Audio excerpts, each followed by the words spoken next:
जय हिंद एवरीवन। कैसे हैं आप लोग? आशा करता हूं आप लोग बहुत अच्छे होंगे और प्रिपरेशन बहुत अच्छे से चल रही होगी। अगर मैं एनडीए और सीडीएस के पेपर की बात करूं तो इसके इंग्लिश में एक बड़ा इंपॉर्टेंट टॉपिक है जिसका नाम है सब्जेक्ट वर्ब एग्रीमेंट। और इस टॉपिक की अगर बात करें तो हर पेपर में इसमें से एक या दो क्वेश्चन तो फंसते ही फंसते हैं। ठीक है, तो हम इस सीरीज के माध्यम से, हम दो वीडियोस के माध्यम से आपके सामने यही डिस्कस करेंगे और इसके जो कॉमन रूल्स हैं उसको डिस्कस करने की कोशिश करेंगे। इसके बाद हम इसके कुछ प्रैक्टिस सेशंस भी लेके आएंगे ताकि ये आपके लिए बेनिफिशियल रहे और जो आपके क्वेश्चंस आ रहे हैं एनडीए और सीडीएस एग्जाम में आप उसको आसानी से टैकल कर पाओ। ठीक है, तो चलिए शुरू करते हैं आज का वीडियो। पहला रूल क्या कहता है? तो भैया पहला रूल कहता है कि singular subject is followed bye singular verb. अगर हमारे सेंटेंस में कहीं पे सिंगुलर सब्जेक्ट लिखा हुआ है, क्या लिखा हुआ है? सिंगुलर सब्जेक्ट लिखा हुआ है, हमेशा वो किसके द्वारा फॉलो होगी? सिंगुलर वर्ब के द्वारा। ठीक है, तो पहले तो हमारे दिमाग में ये आना चाहिए कि भाई सब्जेक्ट वर्ब एग्रीमेंट है ना, तो सब्जेक्ट और वर्ब के बीच में कोई ना कोई म्यूचुअल कंसेंसस होगा। तो इसी हम सब्जेक्ट और वर्ब के बीच में रिलेशन देखेंगे इस पूरे चैप्टर में। ठीक है, अब हमारे पास जब मैं बात करता हूं सब्जेक्ट की, अगर मैं बात कर रहा हूं किसकी? सब्जेक्ट की, तो शुरुआत कहां से होगी भाई? सब्जेक्ट हमारे पास या तो प्रोनाउन हो सकता है, क्या होगा? या तो प्रोनाउन होगा या तो नाउन होगा। ठीक है, सब्जेक्ट में मोस्टली यही होते हैं, नाउन यूज करते हैं तो प्रोनाउन यूज करते हैं हम सब्जेक्ट में। ठीक है, तो हमने क्या बोला? Singular subject is followed bye singular verb. अगर हमने कहीं भी अपने स्टेटमेंट में सिंगुलर सब्जेक्ट यूज किया है, that will always be followed by singular verb only. ठीक है, चलिए एग्जाम्पल क्या कहता है? He plays football. एग्जाम्पल कहता है ही प्लेज फुटबॉल। देखिए, अगर मैं बात करूं यहां पे एक चीज और समझिएगा कि अगर आपके पास कहीं नाउन लिखा हुआ है, क्या लिखा है? नाउन, और नाउन में मैं एस और एस जोड़ूं तो नाउन क्या बनता है? प्लूरल बनता है। क्या बनता है? ये प्लूरल बनता है। अगर वहीं पे हमारे पास क्या है? वर्ब, और वर्ब में अगर मैंने एस जोड़ दिया तो वर्ब हमारा क्या बन जाता है? सिंगुलर वर्ब बन जाता है। क्या बन जाता है? Singular verb. और ध्यान रखिएगा नाउन और वर्ब में ही ये जोड़ना घटाना जो हम करते हैं इन्हीं में होता है। ठीक है, मोस्टली तो वो सिंगुलर बन जाएगा। हमने पहला एग्जांपल क्या देखा? ही प्लेज फुटबॉल लिखा हुआ है यहाँ पे। ठीक है, तो ही क्या है हमारे पास? सिंगुलर वर्ब, सिंगुलर सब्जेक्ट है, सॉरी ही क्या है हमारे पास? सिंगुलर सब्जेक्ट है। अगर मैं बात करूं सब्जेक्ट में भी क्या है, तो आप बोलोगे सर ये प्रोनाउन है। क्या है? ये प्रोनाउन है। ठीक है, देखिए ये क्यों इंपॉर्टेंट समझना, क्योंकि हमारे पास एक identification of part of speech भी आता है 10 नंबर का। अगर हमने अपने सेंटेंसेस को देखा और तोड़ तोड़ के समझने की कोशिश करेंगे ना, तो definitely it will help us out in the real examination as well. ठीक है, तो यहां पे हम क्या देख रहे हैं? ही क्या है? प्रोनाउन है। ठीक है, और सिंगुलर सब्जेक्ट भी, ऑब्वियस सी बात है। नेक्स्ट क्या लिखा? प्लेज लिखा है। मैंने आपको पहले ही बताया यहां पे प्ले क्या है हमारे पास? वर्ब है। प्ले हमारे पास क्या है? वर्ब है। उसमें मैंने एस लगा दिया तो वो वर्ब कैसे बन गई है? सिंगुलर बन गई। इसलिए हमने क्या लिखा? He plays football. समझ में आया? तो पहला रूल क्या कहता है? Singular subject is followed bye singular verb, और उसको हमने एक एग्जांपल के माध्यम से समझ लिया। ठीक है, चलिए सेकंड कहता है, सेकंड रूल कहता है कि plural subject is always followed by plural verb. अब सेकंड सब्जेक्ट क्या कह रहा है कि भाई अगर कहीं पे प्लूरल सब्जेक्ट लिखा हुआ है, क्या लिखा हुआ है? प्लूरल सब्जेक्ट लिखा है, तो हमारे पास वो हमेशा प्लूरल वर्ब के द्वारा ही फॉलो अप होगा। ठीक है, क्या लिखा? Plural subject is followed by plural verb. जैसे एग्जांपल में क्या लिखा? They play football. ठीक है, एग्जांपल वही ले लिया कि दे प्ले फुटबॉल। यहां पे दे हमारे पास क्या है? प्लूरल सब्जेक्ट है। प्रोनाउन तो है ही, इसके साथ हम नंबर ऑफ पीपल को डिटरमाइन करने के लिए दे कहते हैं, और वो हमारे पास प्लूरल सब्जेक्ट भी है। ठीक है, और अगर प्लूरल सब्जेक्ट है तो वहां पे हमने वर्ब में अपने एस और एस जो लगा हुआ था उसको हटा देंगे, तो वो क्या बन जाएगा? प्लूरल फॉर्म ऑफ वर्ब बन जाएगा, और हमारे पास क्या हो जाएगा? एग्जांपल बन जाएगा इसका। ठीक है, तो they play football will the example of plural subject is followed by plural verb. ठीक है, समझ में आया? आपको इस चीज का ध्यान रखना है कि अगर मैंने कहीं भी प्लूरल सब्जेक्ट लिखा है तो हमेशा उसके बाद प्लूरल वर्ब ही फॉलो होगी। कई बार हम देखते हैं उसके बाद सिंगुलर वर्ब होती है और हम डिटरमाइन नहीं कर पाते उसको। ठीक है, चलिए थर्ड कहता है modal verb does not change according to the subject. अब we have seen two cases, है ना? We have seen about singular subject, दूसरा प्लूरल सब्जेक्ट। हमने देखा सिंगुलर सब्जेक्ट में सिंगुलर वर्ब थी, प्लूरल सब्जेक्ट में प्लूरल वर्ब। लेकिन जो मॉडल वर्ब होती है, मॉडल भी एक वर्ब का ही एक टाइप है। ठीक है, जब मैं वर्ब की बात करता हूं उसमें मॉडल भी एक वर्ब का टाइप है। और हम क्या देखते हैं? Modal verb does not change according to the subject. तो मॉडल वर्ब में कोई भी चीज आपको देखने को नहीं मिलता है सब्जेक्ट के हिसाब से। मतलब अगर मॉडल वर्ब जो है हमेशा वैसे ही लिखी जाती है। ठीक है, तो अभी आपको तो दिमाग में आएगा कि सर मॉडल वर्ब होता क्या, पहले ये तो बता दो आप। तो चलिए लिखते हैं मॉडल वर्ब क्या क्या होता है। लिखिए मॉडल वर्ब नॉर्मली अगर मेन मॉडल की बात करें तो हमारे पास 13 मॉडल वर्ब होते हैं। कितने होते हैं? मॉडल वर्ब अब देखो कौन कौन से होते हैं, तो लिखना will, shall, would, should, can, could, may, might, must. इसके बाद क्या आएगा, मे, माइट, मस्ट। इसके बाद use to, dare not, need not, और आखिरी ऑट टू। हमारे पास कितने हो गए, ये 13 मॉडल वर्ब हो गए। कितने हो गए, 13 मॉडल वर्ब।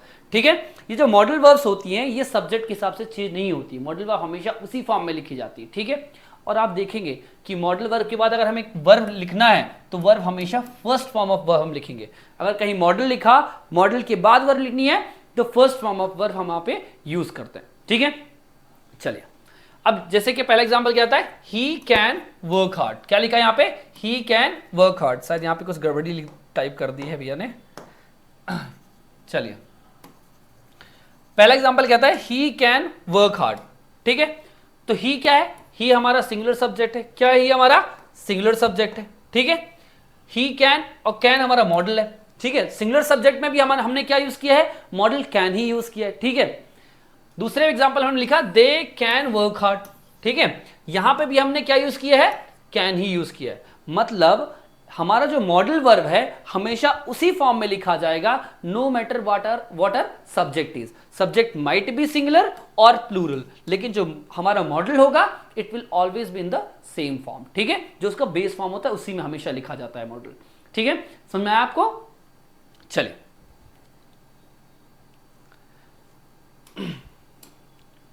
नेक्स्ट कहता है कि अगर हमारे पास दो सिंगुलर सब्जेक्ट है, मान लीजिए एक सिंगुलर एंटिटी है और एक दूसरी सिंगुलर एंटिटी है, दोनों को हमने एंड से ज्वाइन किया। किससे बोला कि if two singular subjects are joined with and. अगर मैंने दो सिंगुलर सब्जेक्ट लिया और दोनों को एंड से ज्वाइन कर दिया तो जो हमारा वर्ब होगा ना वो किस फॉर्म में हो जाएगा, प्लूरल फॉर्म में वर्ब हो जाएगा। किस फॉर्म में वर्ब हो जाएगा, हमारा प्लूरल फॉर्म में वर्ब हो जाएगा। जैसे कि मान लीजिए हमारे पास दो सिंगुलर एंटिटीज है, उसको हमने किससे ज्वाइन कर दिया, एंड से ज्वाइन कर दिया, तो आगे जो हमारा वर्ब बनेगा हमेशा वो वर्ब प्लूरल फॉर्म में बनेगा। किस फॉर्म में वर्ब बनेगा, प्लूरल फॉर्म में बनेगा, क्योंकि भाई उसका कॉम्बिनेशन बनता है, एंड दो सब्जेक्ट को जोड़ने का काम करता है।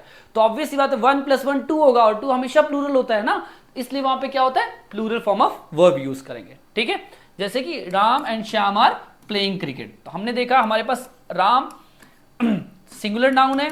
ठीक है, और सिमिलर वे में श्याम भी हमारे सिंगुलर नाउन है। क्या है, सिंगुलर नाउन। अब हमने दोनों को क्या कर दिया, ऐड कर दिया with the help of and. किससे जोड़ा हमने दोनों को, एंड से जोड़ा।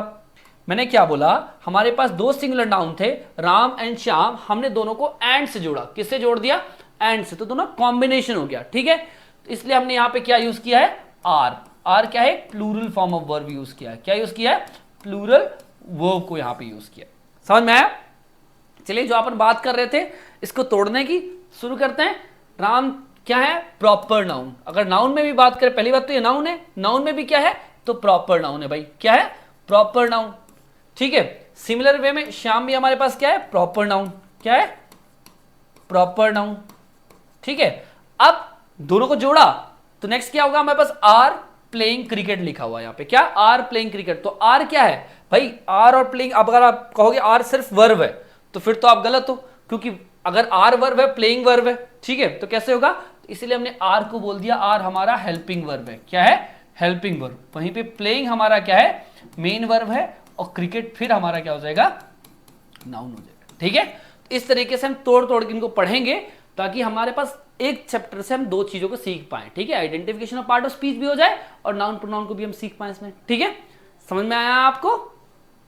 चलिए चलते हैं जो नेक्स्ट क्वेश्चन है।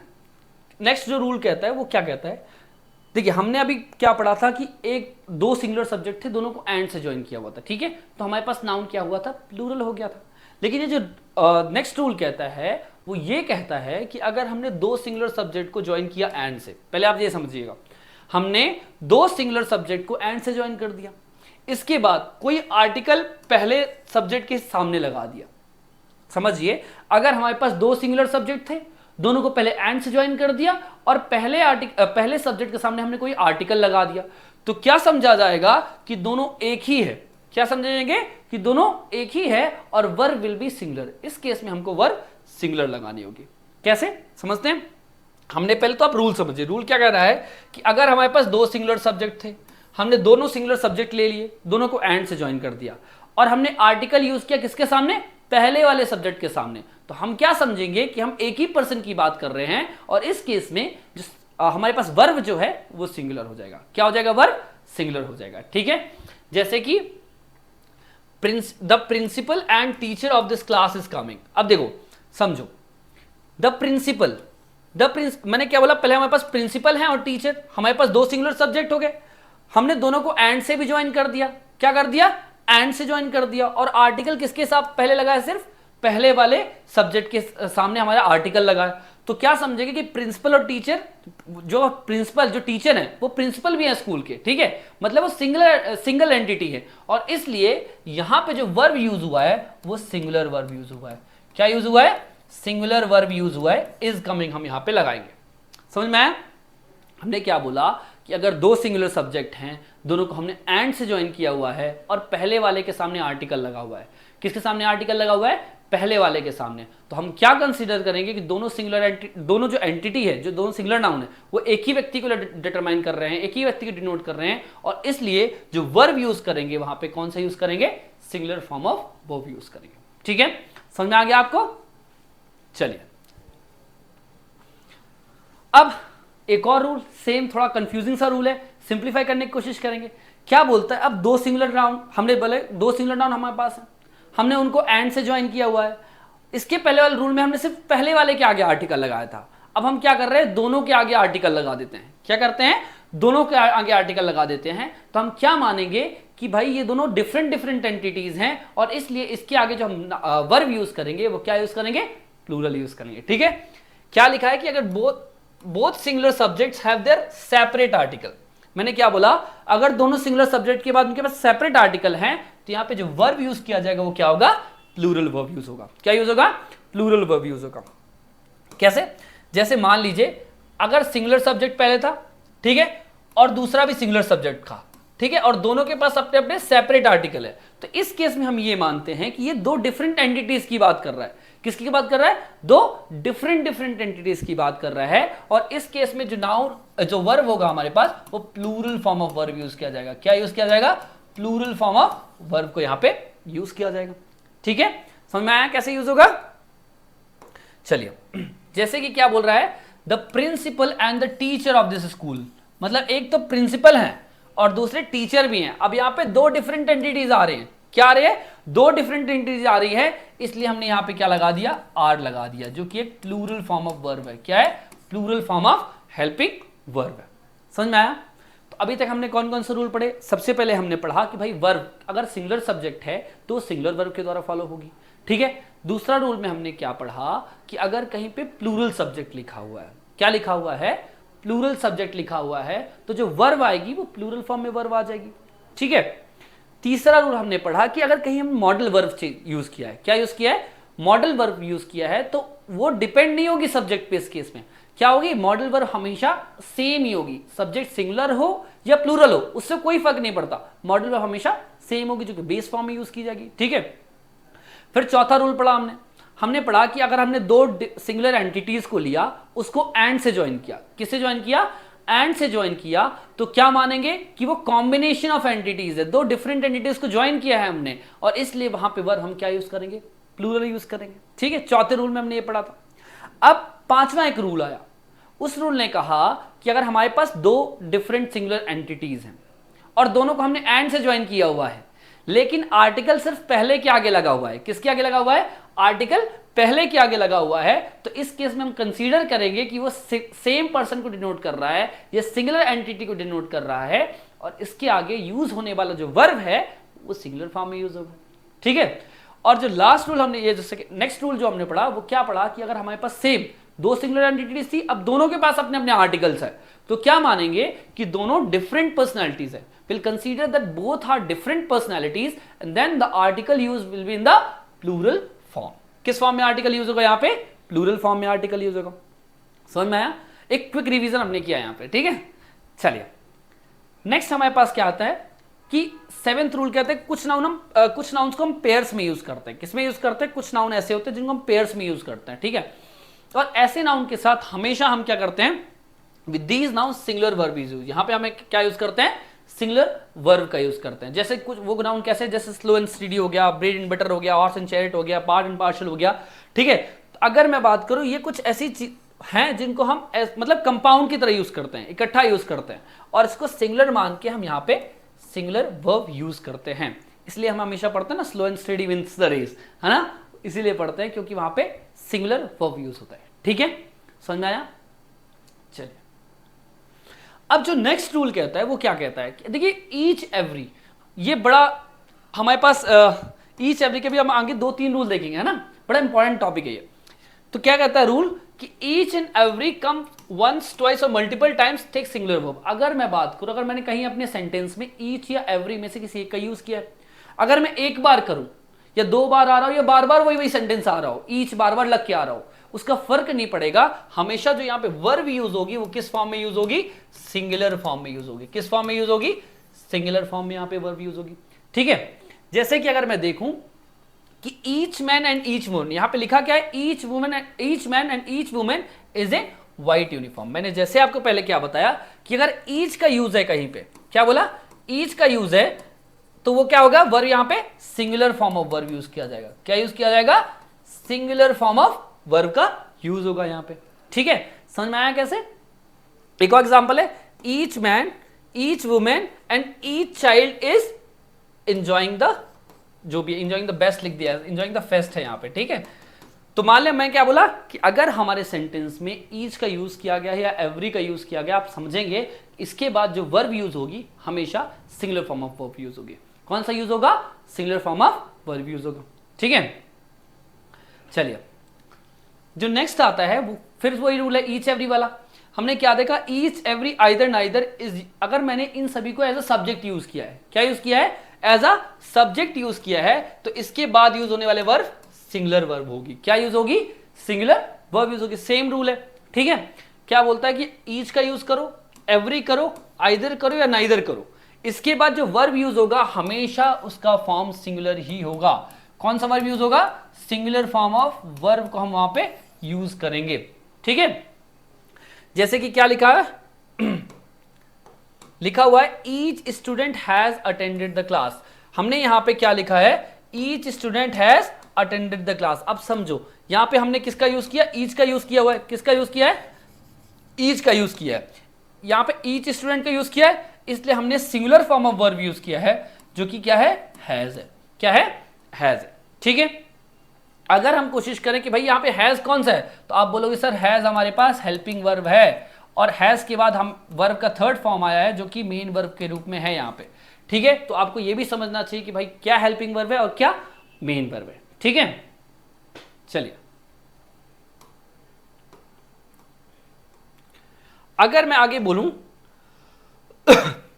सेकेंड एग्जाम्पल क्या? Neither of the boys, neither of the two boys होना चाहिए, neither of the two boys है, ये गलत, थोड़ा टाइपिंग मिस्टेक है। Neither of the two boys is ready to participate. हमने क्या बोला कि हमारे पास दो क्या थे? दो थे, है ना। अगर मैंने नाइदर का यूज किया, एज अ सब्जेक्ट यूज किया, इसके बाद जो वर्ब होगा, क्या बोला मैंने? वर्ब जो होगा वो सिंगुलर फॉर्म में होगा, क्योंकि मैंने दोनों की बात करी है, ठीक है। दोनों में से कोई नहीं पार्टिसिपेट करने के लिए रेडी है, ठीक है। तो मैंने क्या बोला? नाइदर हमारे पास सिंगुलर फॉर्म ऑफ वर्ब को कैरी करता है। अगर हमने एज अ सब्जेक्ट यूज किया है तो वर्ब किस फॉर्म में होगा? सिंगुलर फॉर्म में होगा, ठीक है। चलिए चलते हैं 10th रूल पे। 10th रूल क्या कहता है हमारा? कहता है कि when each either neither is followed bye of. अगर मैंने ईच आइदर नाइदर को ऑफ के द्वारा फॉलो किया है, क्या किया है? ईच आइदर नाइदर को ऑफ के द्वारा फॉलो किया है, तो यहां पे जो नाउन यूज होगा वो किस फॉर्म में होगा? प्लूरल फॉर्म में होगा।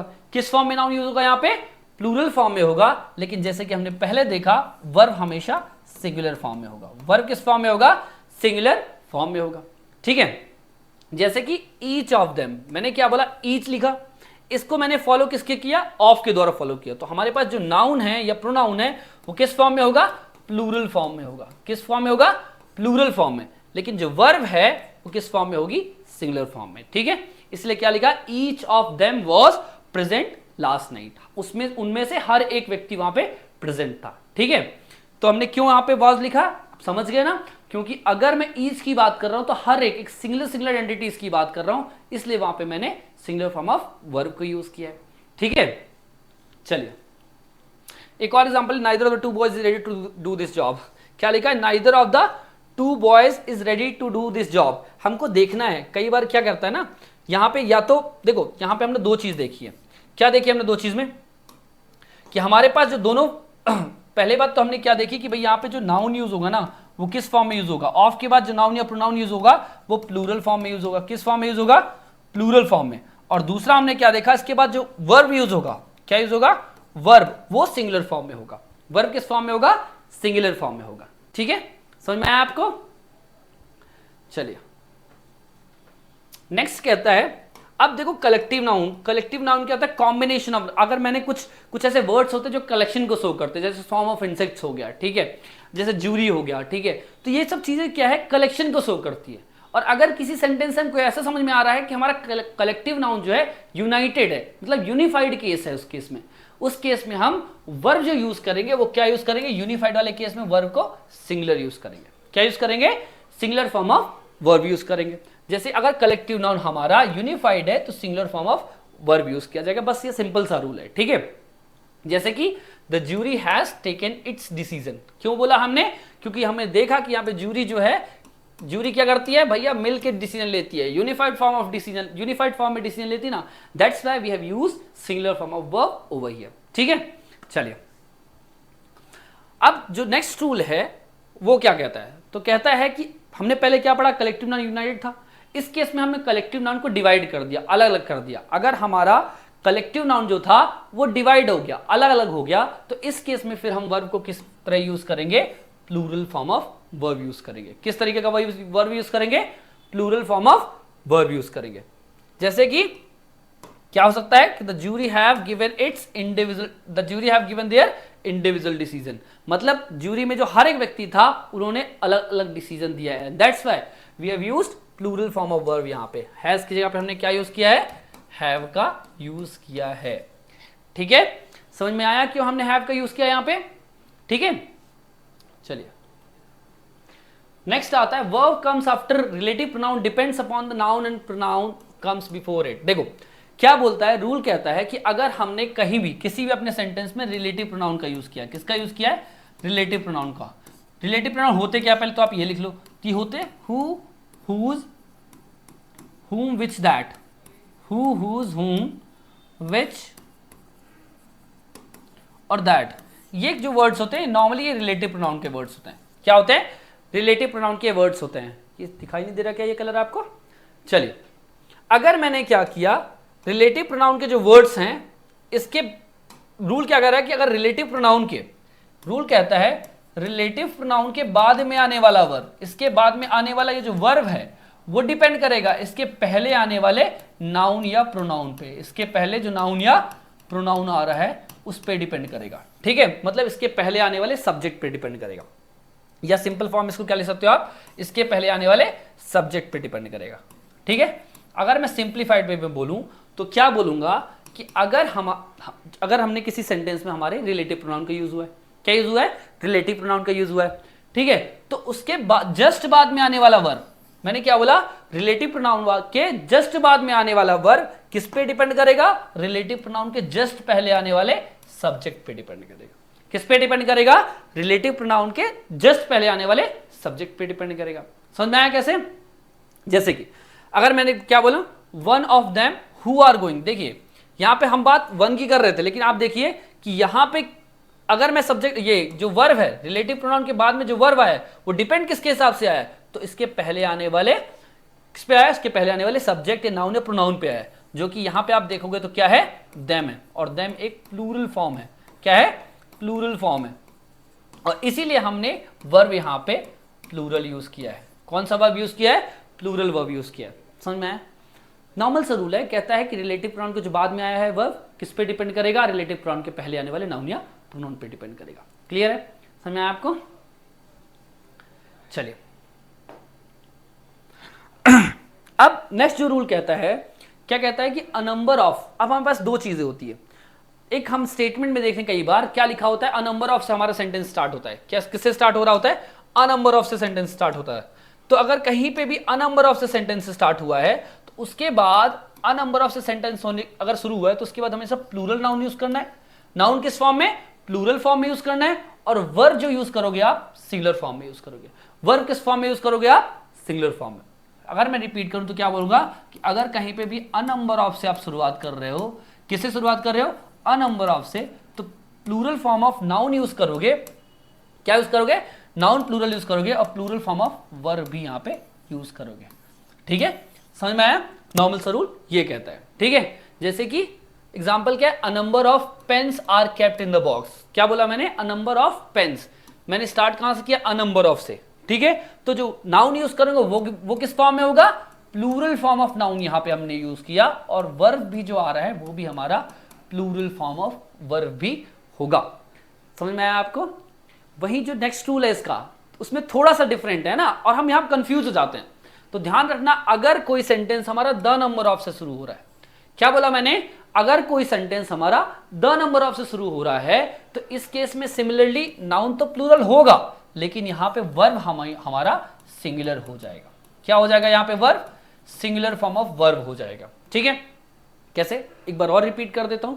हमने पहले वाले केस में देखा था अ नंबर ऑफ से शुरुआत हुई थी तो प्लूरल नाउन था और प्लूरल वर्ब था, लेकिन इस केस में हमने द नंबर ऑफ से शुरुआत की। किससे शुरुआत की है, द नंबर ऑफ से शुरुआत की है, इसलिए हमने यहां पे क्या लिखा है, हमने नाउन तो प्लूरल ही लिया है लेकिन वर्ब यहां पे सिंगुलर आएगा। क्या आएगा, वर्ब सिंगुलर आएगा। आप एकदम समझा, अपने दिमाग में बैठा लीजिए दोनों कॉन्सेप्ट। ठीक है, चलिए, तो एग्जांपल क्या है, द नंबर ऑफ गर्ल्स। अब देखो यहां पे द नंबर से शुरुआत हुई है तो गर्ल्स क्या है, प्लूरल नाउन है, लेकिन जो वर्ब जो है वो सिंगुलर फॉर्म में है। किस फॉर्म में है, singular form of verb use की है। क्या लिखा है, इसलिए हमने the number of girls is increasing day by day, girls का नंबर रोज बढ़ता जा रहा है। ठीक है, चलिए नेक्स्ट लिखते हैं। नेक्स्ट रूल क्या कहता है हमारा, नेक्स्ट जो रूल होता है वो कहता है, अगर हमने किसी सेंटेंस में, क्या बोला मैंने, किसी भी सेंटेंस का स्टार्टिंग हम किससे करते हैं, many, a good many, a great many शुरुआत करते हैं, तो इसके बाद जो वर्ब यूज होगा, अगर मैंने किसी सेंटेंस का start many, a good many, a great many से करते हैं तो हमेशा वो किसके बाद द्वारा, प्लूरल नाउन के द्वारा एंड प्लूरल वर्ब के द्वारा ही फॉलो अप होगी। ठीक है, जैसे कैसे बता, अगर एग्जांपल बोले तो क्या बोलते हैं, मैनी बॉयज, मैनी बॉयज का ये क्या होगा, प्लूरल नाउन है मैनी बॉयज। हमने क्या देखा, many boys were present, many boys एक सेकंड, शायद इसमें कुछ मिस्टेक उन्होंने टाइप कर दिए, हम कुछ और एग्जांपल लेते हैं। जैसे ऐसे क्या लिख सकते हैं, many boys were present in the, एक second, many boys were present, many boys were presented in the party. क्या लिखा मैंने, many boys were presented in the party. ठीक है, ये हमने एक एग्जांपल ले लिया, शायद गलत एग्जांपल ले लिया दोनों। ठीक है, चलिए हमने क्या लिखा, मैनी से हमारे सेंटेंस की शुरुआत हुई, कहां शुरुआत हुई, मैनी से हुई। तो मैंने क्या बोला था, जो हमारे पास सब्जेक्ट आएगा वो प्लूरल फॉर्म में होगा। किस फॉर्म में सब्जेक्ट होगा, प्लूरल फॉर्म ऑफ सब्जेक्ट हो जाएगा, इसलिए बॉय का प्लूरल हमने क्या यूज किया, plural form of subject use किया। और आगे जो वर्ब यूज होगा वो भी किस फॉर्म में यूज होगा, प्लूरल फॉर्म में यूज होगा। ठीक है, इसलिए हमने लिखा many boys were present in the party. समझ में आया, सिंगुलर नहीं यूज करना है। अगर many, good many, great many कहीं पे लिखा हुआ है, वर्ब और सब्जेक्ट दोनों हमेशा प्लूरल फॉर्म में यूज करेंगे। ठीक है, चलिए, तो हमने अभी तक कितने रूल्स पढ़े, 16 रूल्स पढ़े। आशा करता हूं आपने मेरे साथ ये रूल्स को रिवाइज किया होगा, पढ़ा होगा और आपने इस रूल को समझा भी होगा। तो अब अगले वीडियो में हम बाकी बचे रूल्स को पढ़ने की कोशिश करेंगे और इसके बाद प्रैक्टिस क्वेश्चंस भी करेंगे। चलिए, तो मिलते हैं अगले वीडियो में, तब तक के लिए धन्यवाद, थैंक यू, जय हिंद।